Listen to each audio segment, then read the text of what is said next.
Let's dive right into this explainer because today we are breaking down the modern auto finance landscape. And look, the source material we're digging into reveals something completely fascinating. That age-old traditional debate of buying versus leasing, it might actually be a carefully designed trap. If you've ever sat at a dealership desk and felt like the math just kind of doesn't add up, well, you're absolutely right. We're going to map out exactly why. Our source kicks things off by painting a picture we have all seen sitting in traffic, right? Think of a random Tuesday afternoon. The car in front of you is a brand new BMW X5 still rocking the dealer plates. The driver looks, I don't know, maybe 32 years old, wearing a Carhartt jacket, and he's just going to town on a gas station hot dog. And your brain automatically does that thing it always does. It tries to solve the math. You literally ask yourself, how does he afford it? Because, let's be real, that car is $90,000 and that hot dog is 90 cents. Something here is seriously completely off. Well, the reality? He probably can't afford it. He just signed a piece of paper that lets him pretend he can for the next 36 months. He is hiding the absolute financial truth behind a totally appealing monthly payment, one carefully engineered by a finance manager who closed the whole deal in under an hour. All right, Section 1, the dealership illusion. Let's look at the macro reality. Before we can even begin to understand this trap, we got to look at the sheer scale of the current auto market crisis. What is the exact environment you are walking into at a dealership today? $49,275. That staggering number is the average cost of a new vehicle in America right now. And just to be super clear, we aren't talking about luxury cars here. That's the cost of the everyday, run-of-the-mill vehicle sitting right next to you at a red light. And what's truly alarming is how that total price tag translates into everyday monthly pain. To manage these record-breaking prices, the average monthly payment has hit a towering $767. Oh, but it gets worse. Shockingly, over 1 in 5 new car buyers, 20.3% to be totally exact, are now signing up for monthly payments over $1,000. Think about that. As the source points out, if a buddy told you they were dropping $1,000 a month on shoes, you'd think they had a serious problem. But somehow, when it's a car, an asset that starts losing value the literal second the tires hit the street, we just kind of nod our heads and accept it. Moving to Section 2, the leasing trap explained, renting depreciation. So how on earth do dealerships manage to sell these massive numbers? Well, when you sit down in that office, the finance manager almost always presents two monthly numbers side by side. The goal? Make leasing look like this massive, unbeatable discount. But the source completely deconstructs how this framing hides the true cost. It's absolutely crucial to understand depreciation here. When you lease, you are essentially just renting depreciation. The source uses this brilliant comparison. It's like going to a hotel, and instead of paying for the room, you pay for exactly how much the carpet wears down while you walk on it.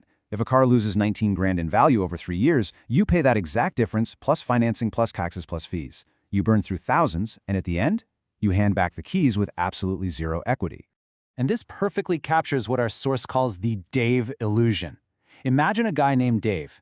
Dave loves to brag about his super cheap $299 a month lease. But what Dave completely ignores is that massive $4,000 check he had to write at signing.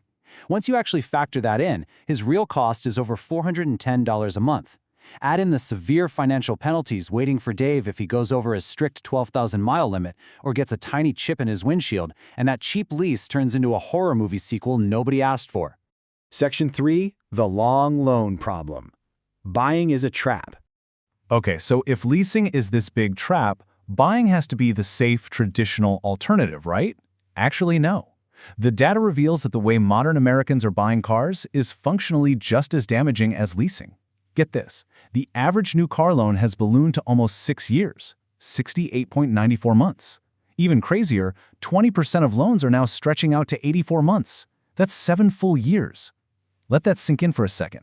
A 7-year car loan is statistically longer than the average American marriage. You are literally committing to making payments on a depreciating hunk of metal for longer than many people commit to their spouse. Which brings us to the terrifying concept of being underwater. Because cars lose value at a rate that makes a falling piano look like a slow elevator, we're talking up to 40% by year 3. Buyers end up paying thousands in upfront interest only to find themselves completely trapped. They owe the bank way more than the car is actually worth. Let's look at the Mike reality. Our source introduces this persona, Mike, who tries to trade in his truck after 2 years. Surprise, he discovers he owes over $7,000 more than the truck's trade-in value. To escape, Mike is forced to take that $7,200 of negative equity and roll it into an even longer 84-month loan on his next vehicle. He is quite literally driving in debt to himself. It's wild. So, if we put Dave and Mike side by side, we hit the source's core argument. While leasing and buying new seem like completely different financial paths, they actually function the exact same way. They both keep you stuck on this perpetual, never-ending payment treadmill where you constantly trade out before ever building true, lasting equity. Section 4. When leasing makes sense. The exceptions. Now, to keep things purely objective, the source isn't saying leasing is inherently evil across the board. There are actually 3 very specific mathematical scenarios where leasing is the right call.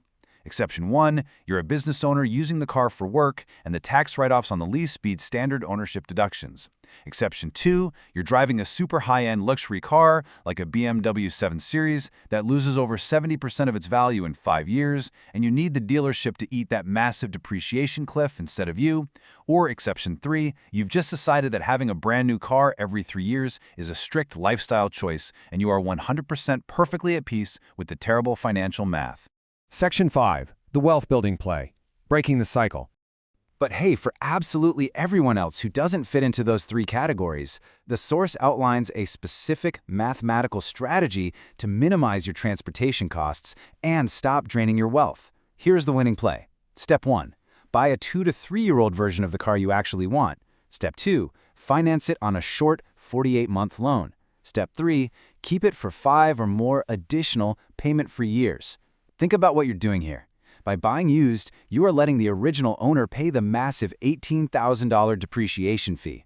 You're basically letting some other guy pay $18 grand just for that new car air freshener smell. You got a much lower payment, you completely own the car in 4 years, and then you enjoy years without handing a dealership a single dime. Section 6. The real cost comparison. The 10-year view. To truly grasp the power of this strategy, we have to look at the math over roughly a decade. The paths are unbelievably clear. Path 1. You lease continuously for about 9 years, you spend $77,000, and you own literally nothing. Path 2. You buy new on a 72-month loan. You spend $61,000 and walk away with maybe $13,000 in equity. But Path 3, buying used on a 48-month loan, that costs you only $40,000 out of pocket. You end up with equity, and crucially, you unlock potentially $40,000 in free cash flow during those sweet payment-free years. And this is where the real stakes come into play. When you take that massive free cash flow gap and factor in the potential investment returns you could make during those years of 0 car payments, the true wealth gap between continuous leasing and buying used explodes. We are talking about a $70,000 difference over a decade. The dealership's entire business model depends on you not knowing this math and making the wrong choice over and over again. So the absolutely crucial takeaway we're left with is this quote from the source. The real question isn't buying versus leasing. It's whichever path lets you spend the smallest possible portion of your income on transportation. Lenders, manufacturers, and dealers are all perfectly aligned as a team to keep you running on that payment treadmill. Buy versus lease is basically a false choice designed to protect their profit margins, not to build your wealth. I'm going to leave you with this final, provocative thought. If you are making $60,000 a year and you are spending $900 a month on a vehicle, are you enjoying the car, or is the car slowly digesting your wealth and enjoying you? The truly rich move isn't driving the flashy new BMW while eating a gas station hot dog in traffic. It's the invisible, paid-off vehicle parked in the driveway, quietly making its owner wealthier every single month. So, which vehicle do you want in your driveway?